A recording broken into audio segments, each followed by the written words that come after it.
नमस्कार दोस्तों, स्वागत है आपका इजी एग्जाम गुरु में। आज हम फर्स्ट पेपर की 10th यूनिट है उसका प्री इंडिपेंडेंस यानी कि एजुकेशन को लेके कितने एवोल्यूशंस हुए थे, कितनी कमेटीज आई थी, रिपोर्ट्स क्या थी, वो सब हम यहाँ पे कवर करने वाले हैं। तो चलिए दोस्तों शुरू करते हैं। अगर अभी तक आपने हमारे चैनल को लाइक एंड सब्सक्राइब नहीं किया है तो कर लीजिए, जिससे आपको भविष्य में ऐसे ही वीडियोज़ मिलती रहें। तो चलिए दोस्तों, हम पहले थोड़ा क्रोनोलॉजिकल ऑर्डर देख लेते हैं कि कौन सी कमेटीज़ या रिपोर्ट कब आई थी। स्टार्टिंग में जो आई थी वो आई थी हमारी कैलकाटा मदरसा, जो कि 1781 में आया था। यहाँ पे मुस्लिम फ़िलासफ़ी एंड मुस्लिम लॉ की एजुकेशन दी जाती थी। उसके बाद आता है हमारा संस्कृत कॉलेज, जो कि 1791 में स्टैब्लिश हुआ था वाराणसी में। यहाँ पे हिंदू फ़िलासफ़ी और हिंदू लॉज के बारे में एजुकेशन दी जाती थी। उसके बाद आते हैं चार्टर एक्ट आता है। इसके बाद 1813 में साइंटिफिक नॉलेज की बात हुई थी। जो क्रिश्चियन लोग थे उनको अपने धर्म का प्रचार प्रसार करने की अनुमति दी गई थी। उसके बाद 1823 में आती है एल्फिंस्टन रिपोर्ट। इसने 3 रिकमेंडेशंस दी थी कि हमें सुपरवाइज़र को अपॉइंट करना चाहिए, टीचर्स को ट्रेनिंग देनी चाहिए, जो एग्ज़ाम डिस्ट्रिक्ट का एग्जामिन ऑफिसर हो उसे अपॉइंट करना का चाहिए। उसके बाद आती है हमारी जर्नल कमेटी, जो कि 1823 में आई थी। मैकाले रिपोर्ट 1835 में आई थी। इन्होंने इंग्लिश लैंग्वेज को प्रमोट किया था और 1837 में इंग्लिश को कोर्ट लैंग्वेज भी घोषित कर दिया था। उसके बाद आता है हमारा वुड डिस्पैच, जो कि 1854 में आया था। ये इंग्लिश का मैग्ना कार्टा था। ये एजुकेशन के लिए था, वुमेन एजुकेशन के लिए, हायर एजुकेशन के लिए पहला एक कोई रिपोर्ट या वो कोई कमीशन आया था। फिर उसके बाद आता है हंटर कमीशन, जो 1882 में आया था। उसके बाद आया था यूनिवर्सिटी कमीशन जो 1902 में आया था।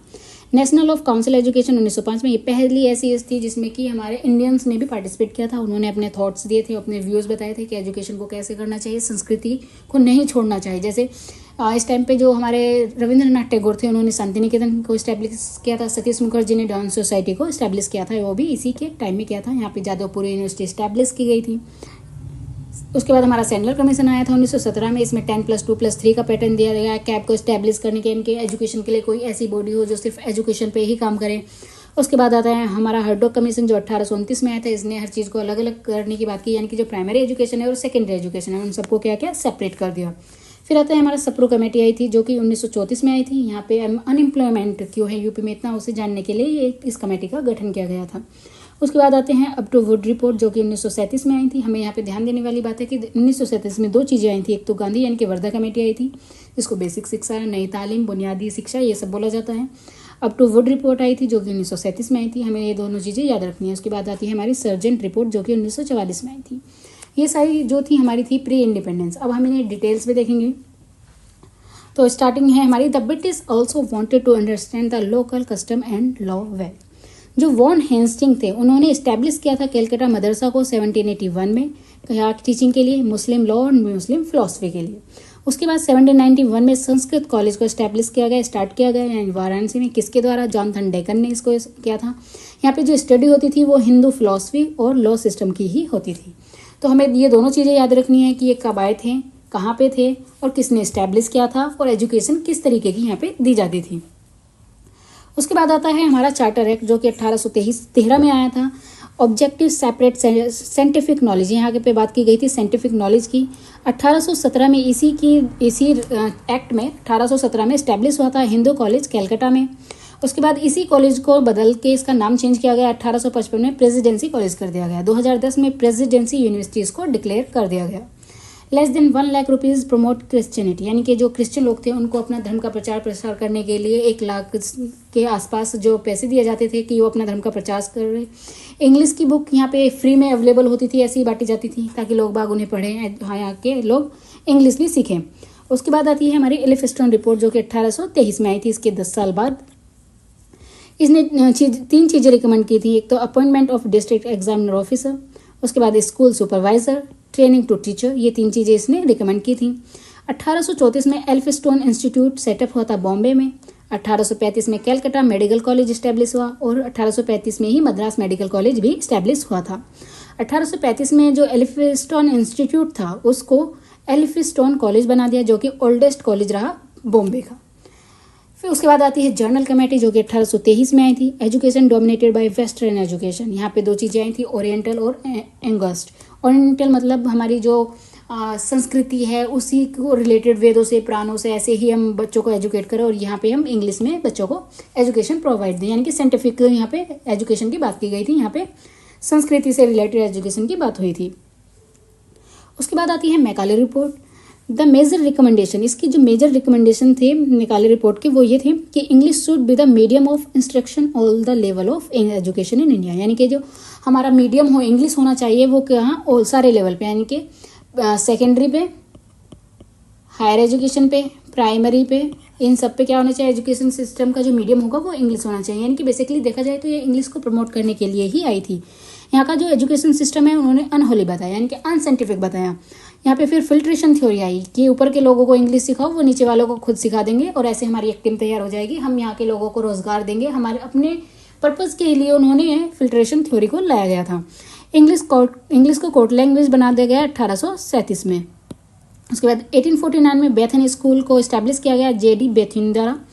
यूरोपियन लिटरेचर को इन्होंने, हमारी जो यहाँ की लिटरेचर थी उसको काउंट नहीं किया लिटरेचर में, यहाँ पे वही लिटरेचर को, इंग्लिश लिटरेचर को ही जो वहाँ के राइटर्स द्वारा लिखी गई थी उसी को इसमें क्या क्या काउंट किया गया। यानी कि European literature should be taught at educational institution.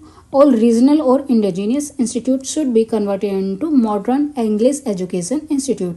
English की बुक फ्री में अवेलेबल होती थी जिससे कि यहाँ पे अधिक से अधिक प्रचार प्रसार हो सके इंग्लिश का और क्रिश्चियनिटी का। उसके बाद आती है हमारी वुड डिस्पैच जो कि 1854 में आई थी। It is also known as the Magna Carta of English education in India. इसको हमें याद रखना है कि वुड डिस्पैच को ही मैग्ना कार्टा बोला गया है। सजेस्टेड सेटिंग अप 3 यूनिवर्सिटी, इस टाइम पे 3 यूनिवर्सिटी स्टैब्लिश हुई थी, एक तो बॉम्बे, कैलकाटा और मद्रास, जो कि 1857 में स्टैब्लिश हुई थी। ये हमारे PYQ में आ चुका है क्वेश्चंस। स्टडी होनी चाहिए, इन्होंने कहा था कि मदर लैंग्वेज में हमें स्टडी करानी चाहिए बच्चों को जिससे वो आसानी से चीज़ों को समझ सके जल्दी से।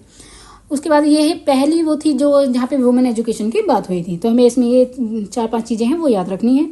अब आगे बढ़ते हैं। उसके बाद आता है हमारा हंटर कमीशन जो कि 1882 में आया था। इसने सेग्रेट किया था प्राइमरी और हायर एजुकेशन को। इंडियन एजुकेशन कमीशन के नाम से भी इसे जाना जाता है। कंट्रोल ट्रांसफ़र करने की बात की थी कि डिस्ट्रिक्ट को अलग दो, म्यूनसिपल बोर्ड को अलग से हमें जो कंट्रोल है वो ट्रांसफ़र करना होगा। स्टेट रोल को एक्सटेंशन, प्रमोशन, एजुकेशन, स्टेट का जो रोल था उसको एक्सटेंड कर दिया गया था। एजुकेशन को 2 पार्ट्स में डिवाइड किया गया, लिटरेरी यूनिवर्सिटी और वोकेशनल करियर। उसके बाद शिमला एजुकेशन कॉन्फ्रेंस हुई थी 1901 में। उस टाइम पे जो लीड किया था लॉर्ड कर्जन ने किया था। फोकस था प्राइमरी टू यूनिवर्सिटी एजुकेशन पे, पावर थी सेंट्रल गवर्नमेंट के हाथ में। उसके बाद आता है हमारा यूनिवर्सिटी कमीशन जो 1902 में आया था। Lord Curzon appointed the commission under the chairmanship of sir Thomas Raleigh, यानी कि सर थॉमस रेले इसके क्या थे, चेयरमैन थे। लेके कौन आया था, लॉर्ड कर्जन लेके आया था। यूनिवर्सिटी एक्ट 21 मार्च 1904 में आया था। किसकी रिकमेंडेशन पे, यूनिवर्सिटी ऑफ कमीशन की रिकमेंडेशन पे हमारा ये यूनिवर्सिटी एक्ट 21 मार्च 1904 को बना। ये डेट बहुत ही ज़्यादा महत्वपूर्ण है तो इसे अच्छे से याद करना। Study university education system, recommended district supervision of college, introducing condition etcetera. Establish करने की बात हुई थी 6 यूनिवर्सिटी को, अलीगढ़, बनारस, डेक्कन, पटना, रंगून और मणिपुर। सिर्फ बात हुई थी, स्टैब्लिश नहीं हो पाई थी। उसके बाद आता है हमारा नेशनल काउंसिल ऑफ एजुकेशन जो कि 1905 में आया था, 1905 में आया था। ये एक स्वदेशी मूवमेंट था। जादवपुर यूनिवर्सिटी स्टैब्लिश हुई ठाकुर ने, यानी कि रविंद्र नाथ ठाकुर ने शांति निकेतन, और रविंद्र नाथ ठाकुर को 1913 में क्या मिला था, एक नोबेल प्राइज मिला था लिटरेचर के लिए। डॉन सोसाइटी को स्टैब्लिश किया था सतीश मुखर्जी ने। नंबर ऑफ कॉलेज को इंक्रीज करने की बात की थी। अगर नंबर ऑफ कॉलेज इंक्रीज होगा तो यूनिवर्सिटी का बर्डन बढ़ जाएगा, क्योंकि कॉलेज किसके अधीन काम करते थे उस टाइम, यूनिवर्सिटी के अंडर काम करते थे। उसके बाद आता है resolution on education policy 1913। In 1913 there was a resolution on education policy establish more university. इसने और यूनिवर्सिटी स्टैब्लिश करने की बात की, जिसमें कि SND यानी कि वुमेन यूनिवर्सिटी 1916 स्टैब्लिश हुई। Banaras and Mussoorie university 1916, Patna university 1917 और हैदराबाद यूनिवर्सिटी 1918 इसी टाइम पे ये स्टैब्लिश की गई थी। सेंट्रल कमीशन आता है हमारा 1917 में। ये पॉपुलर था कैलकाटा यूनिवर्सिटी कमीशन के नाम से भी। सजेस्ट था separation of intermediate education from degree college. It was यानी कि इसने जो लाया था वो लाया था 10+2+3 का सिस्टम्स। ये सिर्फ किसके लिए था, ये सिर्फ था कैलकाटा यूनिवर्सिटी के लिए था। Central advisory board of education cab को स्टैब्लिश करने की बात की थी। इसके लिए 1920 में कैब को स्थापित किया गया था। फिर 1923 में ये कैब फाइनेंशियल क्राइसिस की वजह से क्या हो गया, बंद हो गया था। 1935 में फिर से कैब की पुनः स्थापना की गई थी किसी दूसरी कमेटी की रिकमेंडेशन पर। तो government of India act made education as provincial subject it recommended, इसके जो रिकमेंडेशंस थे वो थे measures for women education, increase autonomy of institute to manage day to day affairs, intermediate education, degree course को 3 साल का कर दिया जाना चाहिए, सेपरेट हो हमारा ऑनर्स और रेगुलर कोर्स, फैसिलिटीज़ हों, टीचर्स को ट्रेनिंग दी जाए, टीचर्स के लिए फैसिलिटीज़ हों, setting up central advisory board of education, यानी कि कैब की बात हुई थी, CABE cab, residential university establish हो, ऑनर्स कोर्स हो, मेरिट के बेस पे स्टूडेंट्स को एडमिशन दिया जाए, डिफरेंट फैकल्टीज़ लाएँ अलग अलग स्किल्स वाली, डायरेक्टर ऑफ फिजिकल ट्रेनिंग हो, सिलेक्शन कमेटी हो। उसके बाद आता है हमारा हर्डो कमीशन, दोबारा से फिर इसकी रिकमेंडेशन में 1935 में कैब को फिर से इस्टेब्लिश किया गया। हर्डो कमीशन 1929 में आया, फोकस था इसका क्वालिटी और स्टैंडर्ड पे कि एजुकेशन की जो क्वालिटी और स्टैंडर्ड है उसे मेंटेन करें, उस पर इसका फोकस था। सप्रू कमेटी 1934 में आई थी, फोकस था इसका कि अनएम्प्लॉयमेंट इश्यूज़ पे कि यूपी में अनएम्प्लॉयमेंट इश्यूज़ क्यों हैं, एज बच्चे पढ़ रहे हैं, पेपर दे रहे हैं, पास हो रहे हैं, क्या सिर्फ वो रट्टू तोता हो रहे हैं, तो इसने ये रिकमेंड किया था। Recommended vocational education, diversify course, 3 years degree course, intermediate stage to be abolished etcetera. उसके बाद आता है हमारा अप टू वुड रिपोर्ट जो कि 1937 में आया था। इसने रिकमेंड किया था कि जो यूनिवर्सिटी लेवल पे एजुकेशन है उसका मीडियम होना चाहिए English. Recommended the establish of polytechnic, agriculture school for increasing employment को बढ़ावा देना है तो उसके लिए हमें अलग से टेक्निकली कोर्स लाने चाहिए, जैसे पॉलिटेक्निक हो, एग्रीकल्चर से रिलेटेड कोई कोर्स हो। तो ये हमारी अप टू वुड रिपोर्ट में आया था। उसके बाद आता है हमारा जाकिर हुसैन कमेटी 1937। ये 2 चीज़ें हमने पहले भी बोला था कि 2 चीज़ें आई थी, जाकिर हुसैन कमेटी और अप टू वुड रिपोर्ट। तो इसको जो वर्धा स्कीम भी बोला जाता है, बेसिक एजुकेशन है, नई तालीम है, बुनियादी तालीम है, as a recommendation of Mahatma Gandhi. किसकी रिकमेंडेशन पे आई थी? महात्मा गांधी। कमेटी का अध्यक्ष कौन था? जाकिर हुसैन।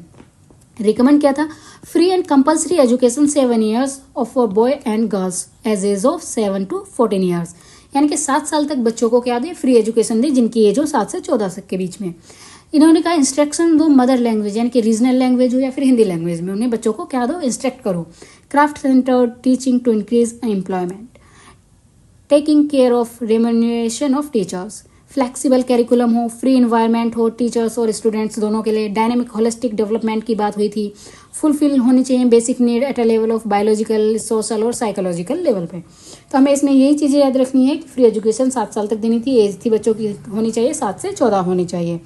उसके बाद आती है हमारी Sargent report also known as the scheme of post war educational development. हमें ये इसका नाम याद रखना है जो कि बहुत ही महत्वपूर्ण है।